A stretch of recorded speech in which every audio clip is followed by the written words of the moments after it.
Assalamualaikum warahmatullahi wabarakatuh. Yang saya hormati tamu undangan dari kementerian atau yang mewakili, yang saya hormati Ketua DPN Perkasa dan pembina dari DPN Perkasa dan teman-teman dari luar kota maupun dari dalam kota, pengurus. Saya tidak ingin berlama-lama memberi sambutan. Ada 3 hal yang perlu saya sampaikan di sini. Yang pertama, saya ingin cerita pengalaman saya tahun 2011-2010 itu. Saya bersama teman saya saat itu Dirjen Bina Marga Hermanto Dardak, waktu itu lihat di pembangunan jembatan Suramadu saat itu. Jadi di situ kebetulan tenaga kerjanya dari China Harbour kalau nggak salah. Di situ saya lihat itu yang perlu kita terapkan di sini.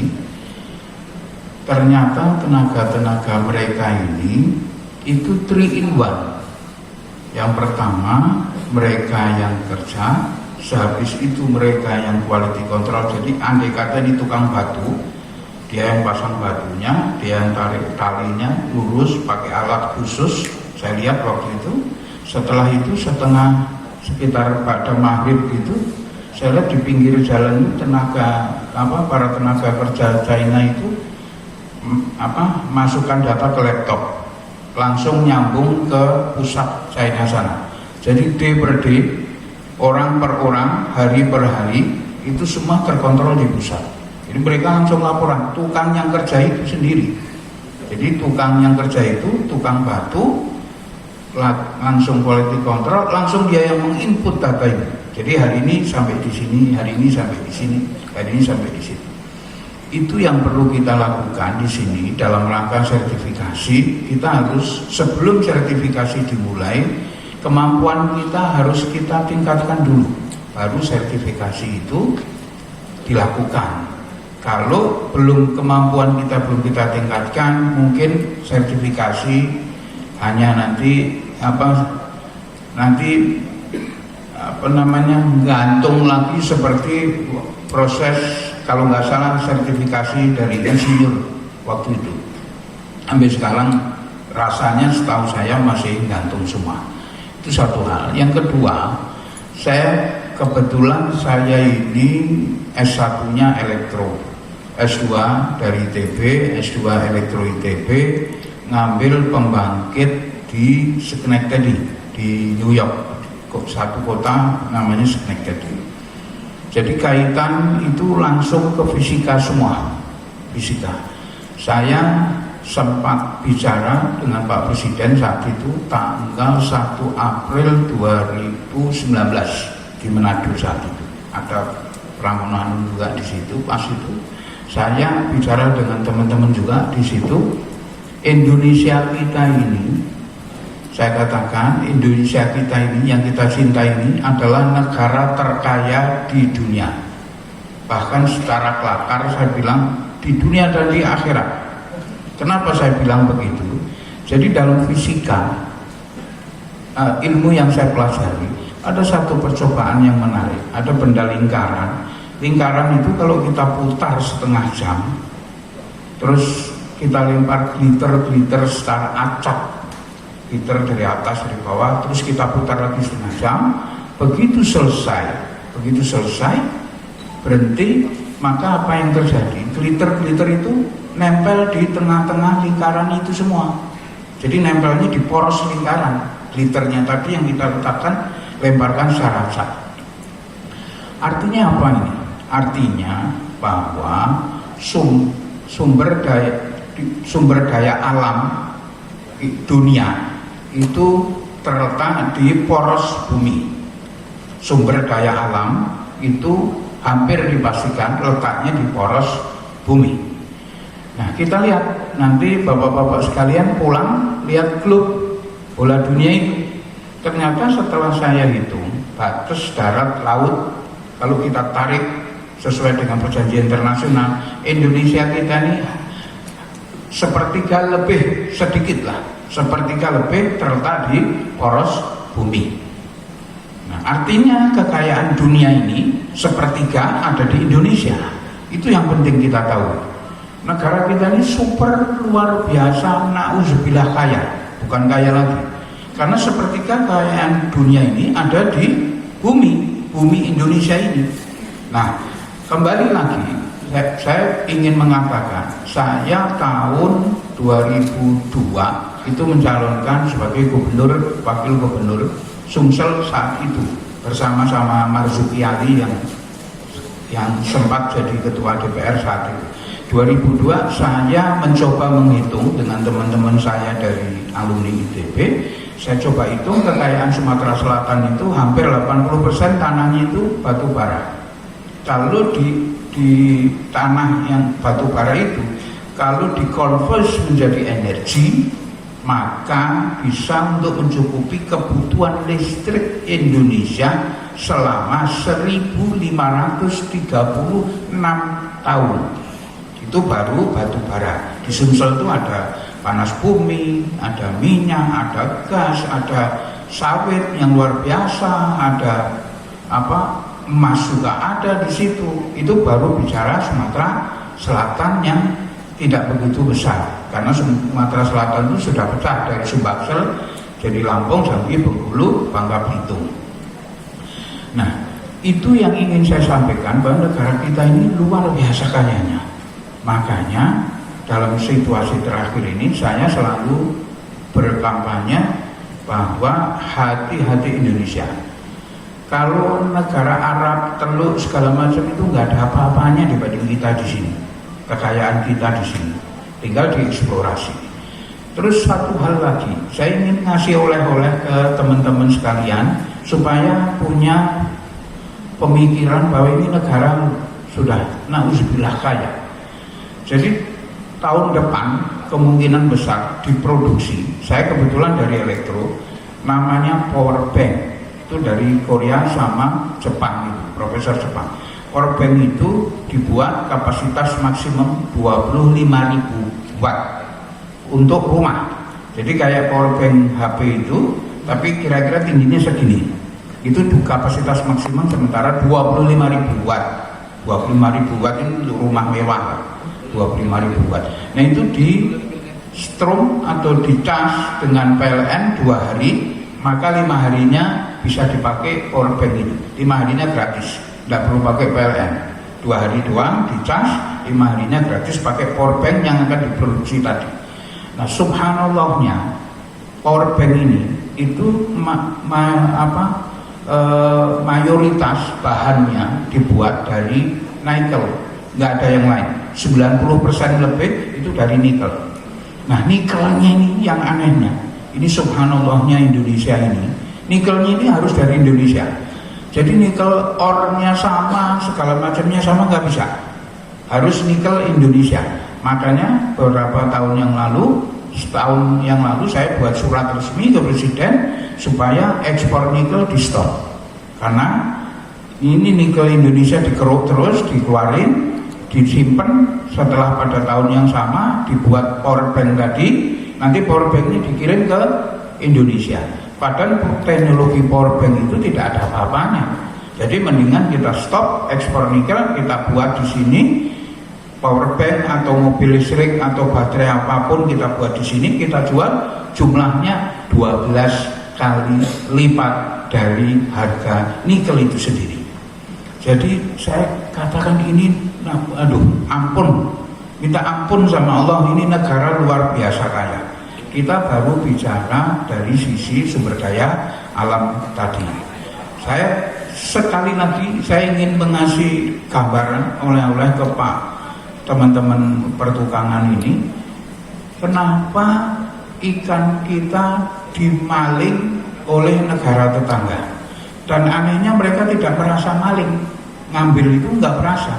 Makanya zaman Susi ditenggelamkan itu puluhan ribu mungkin kapal sudah ditenggelamin sama Susi, tapi maling masih tetap jalan terus. Kenapa? Saya kasih gambaran begini, yang namanya lingkaran tadi, fisika percobaan kita itu tadi, poros bumi ini, laut kita ini sepertiga itu berada di poros bumi, sepertiga dunia.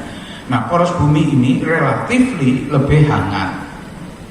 Jadi saya katakan ini secara berseloroh, WNI Vietnam, WNI Thailand, WNI Korea atau WNI Malaysia itu kalau mengeluarkan telur itu larinya ke laut Indonesia. WNI itu saya katakan sebagai singkatannya warga negara ikan Malaysia, warga negara ikan Korea, warga negara ikan dan lain sebagainya. Itu kalau mau nelor ke laut Indonesia dulu karena hangat, setelah selesai mengeluarkan benur balik lagi ke negara asalnya.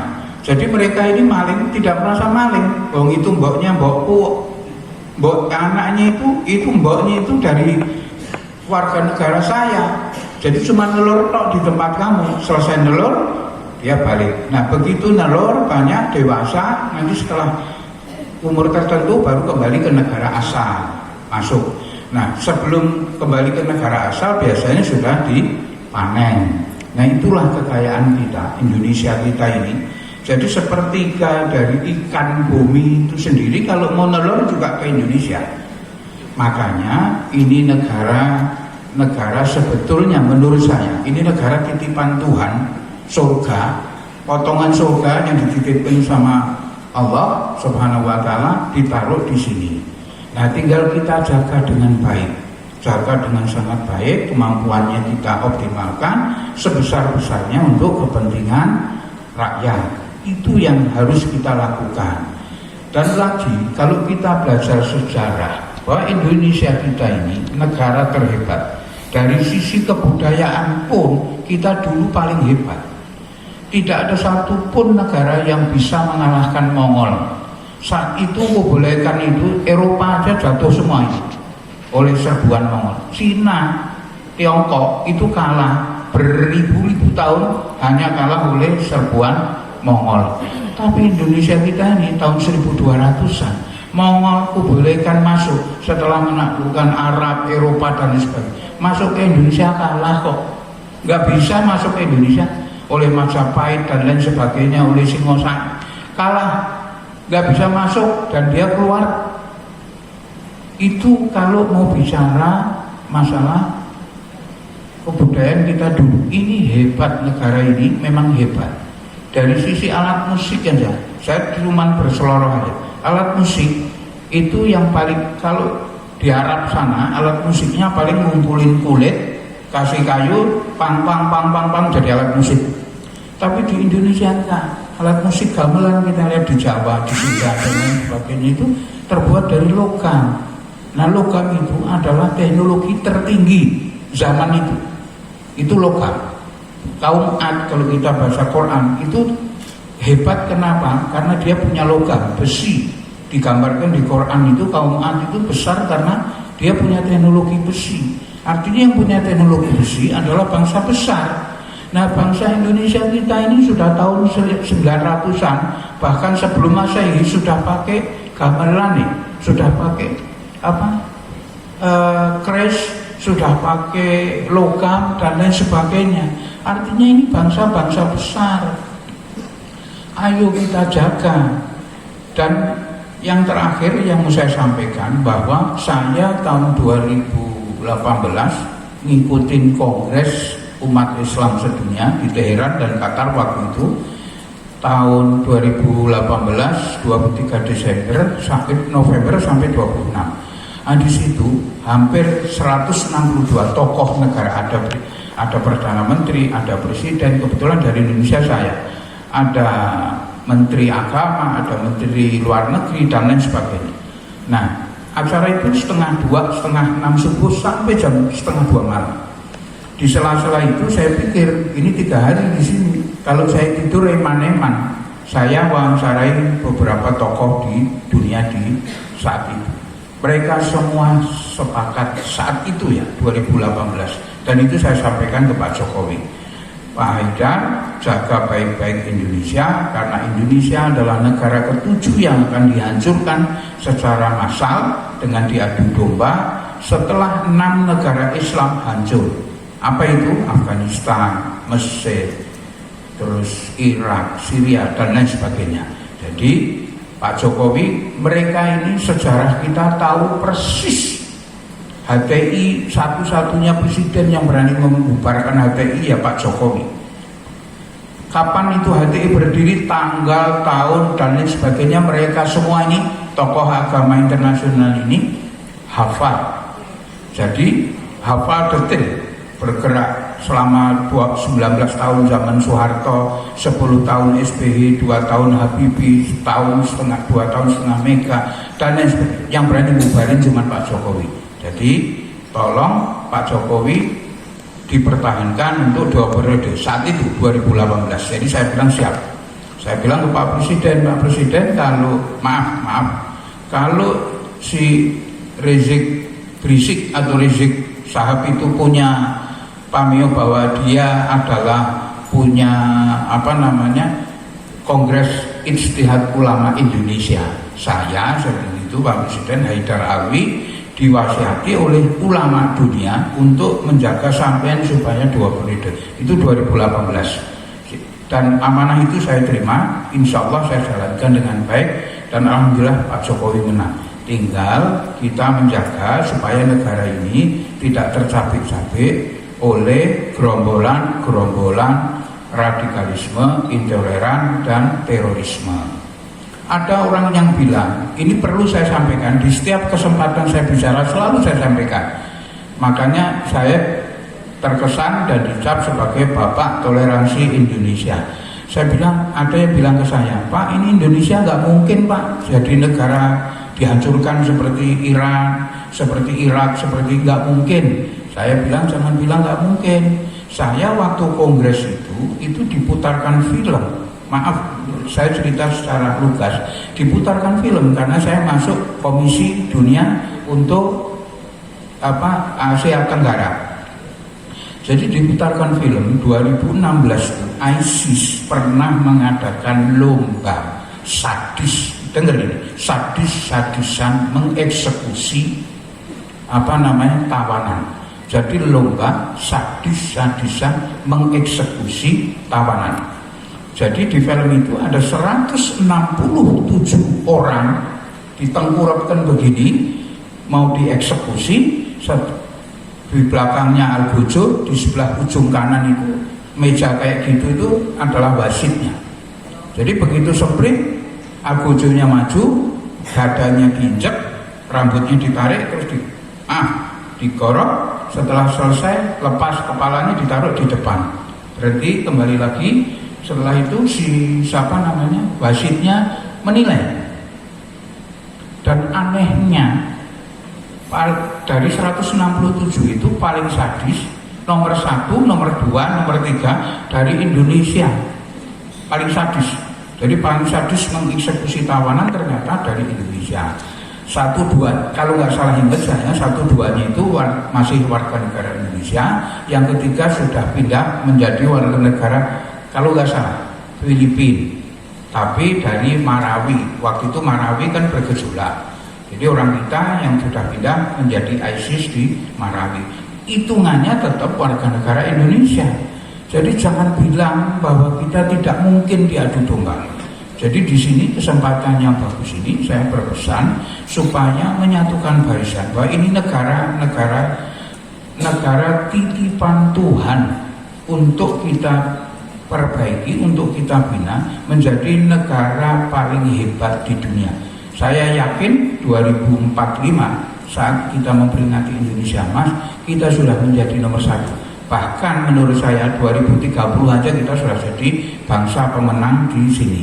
Dengan catatan pembangunan salah satu ininya adalah tukang kita besarkan, tukang kita kemampuannya kita tingkatkan setinggi-tingginya untuk kepentingan rakyat Indonesia. Jadi kalau saya mau cerita tentang penyelidikan dan lain sebagainya sampai besok nggak selesai. Jadi nanti kita cari kesempatan lain, saya bisa cerita lengkap bagaimana kekayaan kita ini dan bagaimana cara mengelolanya, nikel, emas, tembakau dan lain sebagainya. sehingga kita bisa menjadi bangsa pemenang. Satu hal lagi, saya ingin ceritakan sedikit untuk bahan kita. Saudi Arabia itu dia melakukan sovereign wealth fund. Apa artinya? Negara itu berpikir, datangkan ahli dari Eropa, tolong dihitung berapa kekayaan gas dan minyak saya. Dihitung, tak, kira-kira 40 tahun lagi habis. Nah, sekarang apa yang terjadi sama Saudi? Di ijon beliin tambang saya ini 10% aja, bayaran sekarang separuh harga. Jadi kalau kayak beras, kalau saya punya tanah 1 hektar, hasilnya 10 ton, panennya masih 8 bulan lagi, saya perlu duit 2 juta, saya jual 10% dari panen. Beliin harga normal 10.000, beliin 5.000, tapi bayar sekarang, terimanya nanti pas panen. Itu namanya sovereign wealth fund. Saudi dapat 20 billion dolar cuman dari gas dan minyak. Indonesia kita ini seluruh sumber daya alam ada di sini, uranium aja ada di mana, di Papua sana. Emas itu seberji pun yang belum dieksplorasi. Di Gunung Mas, di Kalteng banyak banget, itu Gunung Mas sampai namanya. Belum di Freeport, di Papua dan lain sebagainya. Jadi ini negara kalau saya cerita kekayaan negara ini terkaya di dunia, salah. Di dunia dan di akhirat. Sekian, wassalamualaikum warahmatullahi wabarakatuh. Di kesempatan ini juga saya ingin pamit karena jam 11 ada acara di Bogor. Jadi sekalian saya mau izin untuk meninggalkan ruangan. Terima kasih. Wassalamualaikum warahmatullahi wabarakatuh sekali lagi.